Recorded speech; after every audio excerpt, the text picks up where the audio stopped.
We're talking about how India is going to create 10 million jobs over the next few years. So there's so much I want to ask you. But the pinnacle of it begins with tech, because they're one of the largest employers. And it's been there in all the sectors. I've been there as a practice. At the same time, this has not been something which has been very much documented. That means there's not much of contracts exchange, and there is no employer-employer relationship. The issue that came about, which was widely reported, still being discussed, has to do with a particular incident where I think things cross the line, where a contract apparently seems to have been violated. So this is where the whole aspect of it comes. To my own mind as a professional, what I would say is, as long as it's not impacting the primary job, as long as it is not encompassing on the privacy of data or confidentiality or with a competitor, it's fine. And something that we are seeing more and we'll read more about. So these are my quick comments. Okay. Prabir, let me come to you. We've heard this. We've heard that as long as it doesn't impact your core job. But at the same time, we've seen a spate of sacking of employees. I mean, Wipro's done this, 300 more. And, other companies have also been fairly stern, even though the likes of a TCS, while being stern, are also saying that sacking is not the way to go. You're ruining lives, you're ruining careers. What is the solution? See, this entire thing has to be seen as a more sociological issue, right? I think we've beaten this issue of moonlighting to death. One, I don't think the numbers really add up. You talked about IT being a huge employer. Yeah. How many people who are identified as moonlighters? So it's, to me, exaggerated. But I think it points to a deeper fault line. And a deeper fault line is where, from what I call corporate monogamy, where people built an entire career with one company a generation or two earlier, it's moved to corporate polyandry. Another word for gig, let us say, right? And the reason why it's happening is, part of it is financial, but the larger issue is for keeping skills alive, developing relevant skills. And I think the solution is not about sacking. The issue is about giving people fair exposure. And I think the ask between what skills people want to see, acquire, and the ability of an organization to do. Because the reality of any business is there's stock skill which keeps your basic moolah flowing. I think that's the mismatch. And the third point, which I think I've shared earlier also, not on this platform, I firmly believe it points to a fundamental collapse of trust and communication in many companies. The PR image notwithstanding, I think the managerial ability to connect, relate, the top leadership ability to mingle with people, listen to them, and pick these cues in time. Because rest of it, whether it's legally right, whether it is, it will lead to firing. Yes, you can fire because it's a violation of the contract as exists. But you can't fire, 50,000 people. I mean, unless you're an Elon Musk, right? You can do whatever you want. So I think the solution is about improving general level of leadership conduct, maturing managerial competence, building greater trust, collaboration, recognizing that longitudinally, the fact that flexible working and working by choice is here to stay, and to what extent can we accommodate? And therefore, to me, it is all about redefining the future of work. And in fact, that's what the minister also said, Rajiv Chandrasekhar, saying this is going to be the way of the future, where people do take time and engage in multiple projects. Sonal, what's your view? Because as Prabir said, you can't really go and fire thousands and thousands of people. But this is a real issue. And do you think a large part of it can be attributed to work from home, to the gig economy? Because in that context, yes, giant companies like a TCS or a Wipro are really stepping up the ante on coming back to office. I think it's 50 shades of grey. There's no one answer, and you can't broad brush it either which way, though I don't disagree with any of what's just been said. But there is ethical moonlighting, and I think people know when they're crossing the line. If you can't share with your employer, your primary employer, that you are actually doing another gig, I think it speaks volumes about whether you know if what you're doing is right or wrong. So that's a fairly simple moral compass to apply. The way forward may be to say that there are two kinds of employees, and perhaps organizations have to respond to that differently. There is the long-term employee who's building a career within an organization, who wants to be trained, who wants to become a manager, who wants to have opportunities within a certain framework. There is a young emerging gig workforce which is not looking at employment that way. And perhaps the rules for them need to be different. The transparency or the social contract with them needs to be completely different from what it is with traditional companies. Okay. How much of this is about pay, Dr. Rajan? Because there was also all this furor about how some of these young freshers at IT companies are not being paid enough. There have been a lot of, various reports and comebacks from the companies, and we can get into that. But how much of this is about wanting to earn more, or is this really about, as we heard from the minister and as Sonal's echoing, about just having a whole host of new opportunities?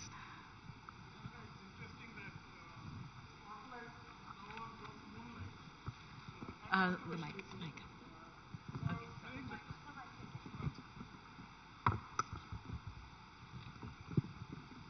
I was saying that the controversial spotlight is now on those who moonlight. 20 years back, Charles Handy had written a book called The Age of Unreason, where he talked about future workforce belonging to 3 distinct categories. He talked about the Shamrock organization and 3 distinct leaves that will make up the workforce. And I think that's the genesis in terms of what he had pointed out, that there are a core group of people who actually run the enterprise, who are part of the enterprise, they are more the permanent employees. Then you have a contingent workforce, which is more temporary in nature, but they're working at the enterprise. And the third is self-employed professionals who are actually there to do gig for you. And the problem here is the fact that the permanent employees, which is seen as a primary employment, the distances between the 3 are getting blurred. So today you have somebody who's actually part of an enterprise, and that's his primary job, and he's going somewhere else. But then there are 2-3 different dimensions, and you have to look at it from a statutory or a legal dimension at one end. You also have to look at the ethics and the morality behind it. And the third aspect is essentially to do with the relationship, the nature of relationship that you have. So on the statutory part, whether it's Factories Act or whether it is shops and establishment, clearly it does not recognize a possibility or support dual employment per se. But that's so much for the statute, the meaning is not exactly clear. On the ethical part of it, sometimes when we take polar positions, and here there is a conflict of interest in terms of what the employer wants from expectations point of view and what the employee feels as far as entitlement. And I come back to a specific question that you raised in terms of compensation. The question really is that why is it happening the way it is happening? And when you're talking of ethics, at one end, if I frown upon the fact that you are my employee and therefore you have no business to do something else, somewhere else, there are reasons why they're saying it. But the moot question that I have is if you refer to it as unethical behavior and you have sacked X number of people, what it also implies is that you have not taken the route to warn. And if you want to take a moral high ground, then if you're talking of ethics, should you be sacking without giving them a chance to begin with? Should you keep the income disparity in terms of compensation disparities at the levels at which they are, where if you are worried about your bottom line, an individual is worried about his safety net. So, it's a complicated matter, and today things are changing, and I'll leave it there, Abhay, we'll pick it up later. Sure. So, yeah, go ahead, Sonal. Sorry, I was going to weigh in about the reasons as to, is this working? No. Go ahead. The reasons as to why it's come into focus as much as it has today, work from home, obviously, but the fact is that there is a labor market boom. It's a seller's market at the moment. This may or may not last forever, and the tide will turn when that changes. The other thing which people don't look at is that the consequences for doing something which is on the edge or in the gray zone here, there are no consequences because you're not going to take these people to court. You're not going to sue, as you said, 50,000 employees. They lose their jobs, fine. But the whole point is that they're doing another job anyway. Yeah. So this has perhaps been a conducive environment to experiment more with this kind of thing without too much of a... No, valid point there. Is this an issue largely to do with tech, because that's what we're talking about, that's where the debate is raging, but all of you, of course, are, have seen this across various industries. Share with me, as you said, Vinny, this isn't a new problem. I mean, how does this apply when it comes to some of the other industries, and how do they tackle it? So here is where I started by sharing with you, and I can tell with you that this is also to do with a demand versus supply. So critical skills, when they are in demand and in short supply, some of these aspects will be there. And supposing an industry, it's not fair to name a particular industry, is really also looking at cost cutting. They would like to look at resources that can be available for a particular project or a particular assignment. They may not necessarily need it full time.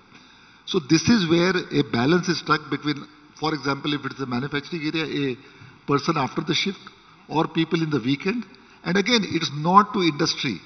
We know about various professions. I'm just taking an example like teaching, like medicine. In all other sectors it is there, we know it. The fact of the matter is, as long as it is something that doesn't, as I said, impact the primary job. And I can even just mention to you that in the past, there have been some employers who have terminated people when this has gone to court. The courts held that where it has impacted the performance on the primary job, the company was right in doing it. Now, I'm not linking it to these particular incidents. I'm just sharing with you that this is something which has been there in our country for ages. The fact is, there is always a room for something that can be done and a limit to which it can go.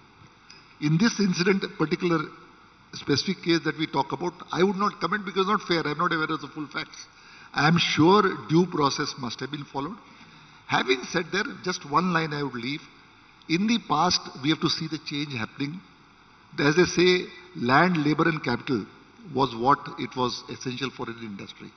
I read somewhere today it is basically skill, the value I add and the access that I have. I think these are the three additional determinants that will come. So this is how I think the things are changing, and frankly, yes, there is a little crisis in some sector or some companies. There will be a way found. Employers will have to do that. Thank you. Prabir, why don't you come in here as well? And what does the future of work look like? I know that's a very broad question, but in the current context that we're talking about, are companies going to have no option but to adapt? Is the flexibility going to be desired from the part of the corporates rather than the individual? No, I think it will be some kind of an intersect, because one, I feel talent also is not uniform.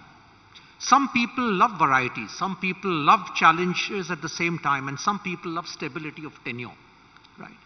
And like, I always joke, my first employer, the government of India, if you want predictability, join the government of India. It's the best place to be in. There's nothing wrong. But some people will feel bored. Someone like me would say, no, I want to experiment more. Some people say, I want to do many things at the same time. So that's on the talent side. On the organization side, I personally believe this is going to trigger something which is already happening. The construct of talent staffing will change. I think there will be a core which will remain permanent, quote unquote, because there is nothing like permanent in employment, but there will be a permanent staff. And I think there will be a lot more of the gig or part association. I think that's the model that is going to come in for one simple reason: A, cost economics, and second, for the inability of most companies to be able to offer meaningful learning and career opportunities. See, we've all been HR leaders, at least most of us on the panel here. And one of the big challenges is you cannot be a uniform career providing employer for 10,000, 50,000, 100,000 people. You cannot. It is a pyramid, right? Even if you're growing and expanding. So I think smart management thinking will be to actually look at the intersect smarter, look at your costs, provide meaningful careers, string in people who are happy, and you have to search therefore for talent beyond the obvious. So I think what companies will need is to actually disturb some of their historical thinking, experiment a lot more. There will be mistakes, but at the end of the day, I think the future will give us very different models of talent synergy with the business objective. How interesting. Sonal, you were going to add to that. I'm going to pop in with my colleagues here, all from the HR fraternity, and I'm from the other side, as it were. The future of work for the employee is going to be impacted much more than the employer. I don't know that people realize the trade-offs that they are making by going into a gig working environment or making those choices of not being in a structured career format or in a structured company. There are trade-offs. There are many benefits. but you do lose managerial experience, you do lose the ability to progress within a company, and different people have different aspirations, as Prabir was saying. But I don't know that everybody's thinking through all the pluses and minuses of it. Okay, could I throw this question to you? Currently, the new controversy is around the variable pay cuts at some of these IT companies. Would any of you be able to shed some light on that? Because there's still no clarity on why they're doing this. See, variable pay by definition is variable. The challenge is in good times we all expect variable pay to be an absolute.